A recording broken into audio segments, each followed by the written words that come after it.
It's me, all alone, with some Smith-Madrone. This is Stay Rad Wine Blog TV.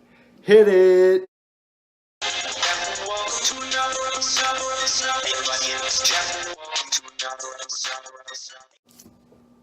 Hey everybody, it's Jeff. Welcome to yet another episode of Stay Rad Wine Blog TV.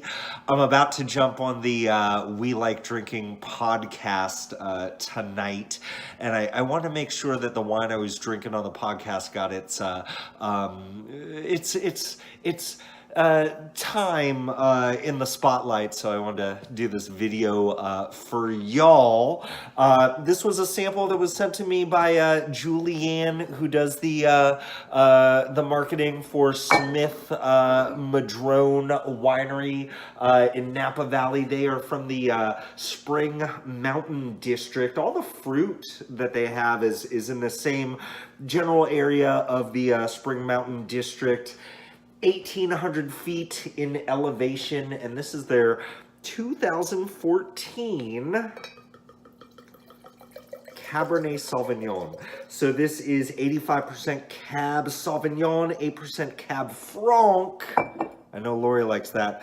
And 7% Merlot, which you know that I love too. So, you know, color-wise, this is a really dark and inky ruby red. 2014 was a very dry season, one of the driest winters on record in California, you know, coming out of that big drought that we had. So we got some really small berries coming from this vintage. Really concentrated fruit, and you can definitely see that in the color because there's a much higher skin to juice ratio in those wines. Now on the nose,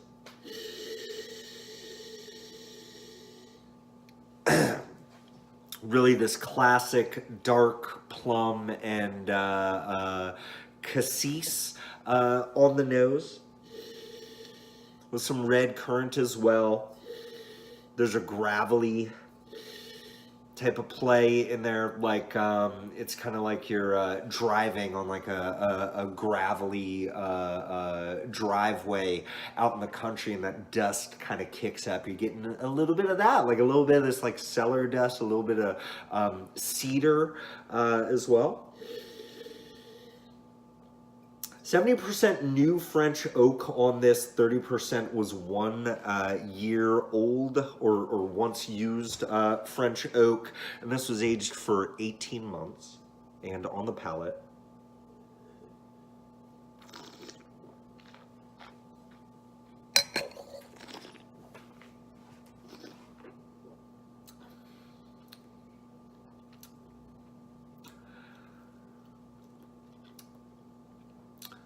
I really like this a lot. And there's a lot going on here.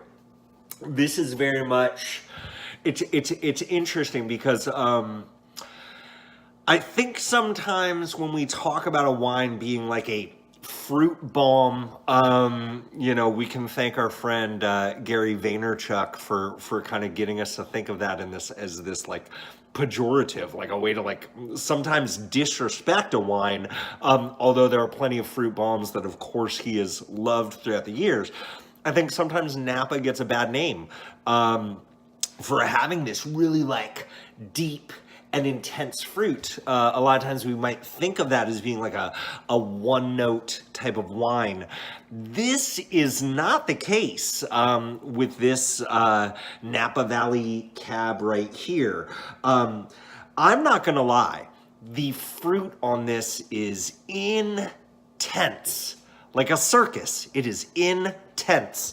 Again, I'm getting that deep, dark plum cassis. The red currant is there as well. A little bit of cranberry, a little bit of cherry. And I am getting like some citrusy type of notes as well, like just a really like dark blood orange.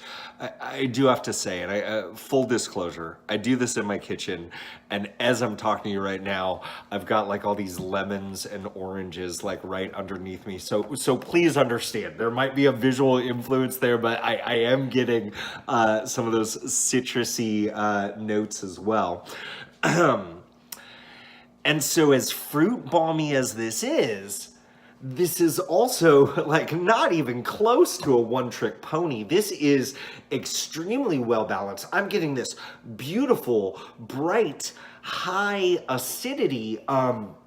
There's these wonderfully smooth, powdery, chalky tannins. That gravel that I was talking about on the nose is very much present on the palate as well. And this thing is lasting. When's the last time you saw me take one taste? And as I'm looking at the clock that I've got on my camera here, I've been talking about just the flavor of this wine for the last 3 minutes, and I've had just one sip, and it is very much it's a long finish there. You know, I'm still getting like almost like these fruit vapors just kind of dancing around in my mouth, on my palate. I am very much enjoying this. The folks at Smith-Madrone are telling you that this is a wine that they expect to last and age well over the next 25 years. I can definitely see it with that high acidic play, and I'd love to see how over the years this very intense fruit starts to drop out and you get more of these earthy tones. I'm seeing like this background of like a sun-dried tomato that's starting to creep up. I think that might be a fun little play there as well. I haven't even talked to you about the alcohol on this. Let's check this. 13.9% ABV, which, you know, given the area, that's relatively low alcohol, which I can definitely respect. You know, I think the Smith family is really doing things right as far as growing some delicious fruit and really getting the best out of it with their winemaking. And can I just take a moment to say how much I respect dry farmed fruit, especially when you're talking about like during a drought year. Like this is legit. So thank you so much, Smith-Madrone. Thank you so much, anybody taking the time to watch. Please leave a comment below. Let me know if you've ever had any Smith-Madrone before. Let me know if you've had any Spring Mountain District, Napa Valley cabs, and what was your impression? Maybe let's talk about the influence of drought on wine. I'd love to hear what you have to say below. And of course, you can listen to me each and every week in your ear holes on the We Like Drinking podcast, available wherever you download those suckers. Till next time, everybody, stay rad. Stay rad.